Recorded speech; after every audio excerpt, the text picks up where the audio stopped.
पंतप्रधान नरेंद्र मोदी यांच्या हस्ते दूरदृश्य प्रणालीद्वारे जम्मू काश्मीर, ओदिशा आणि तेलंगणामधल्या विविध रेल्वे प्रकल्पांचं उद्घाटन आणि पायाभरणी.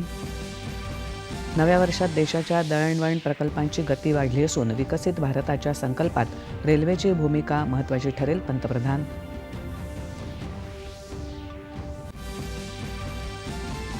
HMPVचे कर्नाटकात 2 रुग्ण आढळले. दोघांचीही प्रकृती स्थिर असून परिस्थितीकडे बारकाईनं लक्ष असल्याची आरोग्य विभागाची माहिती.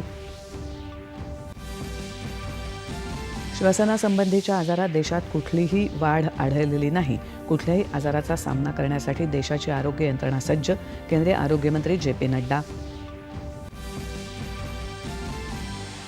HMPV संदर्भात केंद्रीय आरोग्य मंत्रालयाची सर्व राज्यातल्या आरोग्यमंत्र्यांसोबत बैठक. काळजी करण्यासारखी स्थिती नसून लवकरच मार्गदर्शक तत्त्व जारी करू, मुख्यमंत्र्यांची माहिती. ग्रामपंचायत हे महिलांना सक्षम करणारं महत्त्वाचं साधन. पंचायत ते संसद या कार्यक्रमात राष्ट्रपतींनी देशभरातल्या 500 महिलांना केलं मार्गदर्शन. मस्साजोगचे सरपंच संतोष देशमुख यांच्या हत्येप्रकरणी विविध मागण्यांसाठी सर्वपक्षीय शिष्टमंडळानं राज्यपाल CP राधाकृष्णन यांची घेतली भेट. 2047 पर्यंत विकसित भारत घडवण्यासाठी महिलांना अधिकाधिक संधी उपलब्ध करून त्यांना विकासाच्या मुख्य प्रवाहात आणण्यासाठी प्रयत्नशील, मुख्यमंत्री देवेंद्र फडणवीस.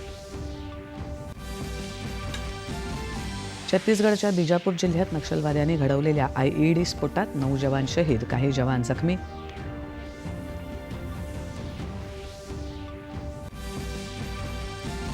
मुंबईच्या हवेची गुणवत्ता सुधारल्यानं काही भागात सरसकट बांधकामांवर लावलेले निर्बंध हटवले. मात्र नियमांचं पालन करण्याचं महापालिकेचं आवाहन. आणि गुरु गोविंद सिंग यांची जयंती प्रकाश पर्व निमित्त देशभरातून आदरांजली. राज्यातही शीख बांधवांचे विविध कार्यक्रम.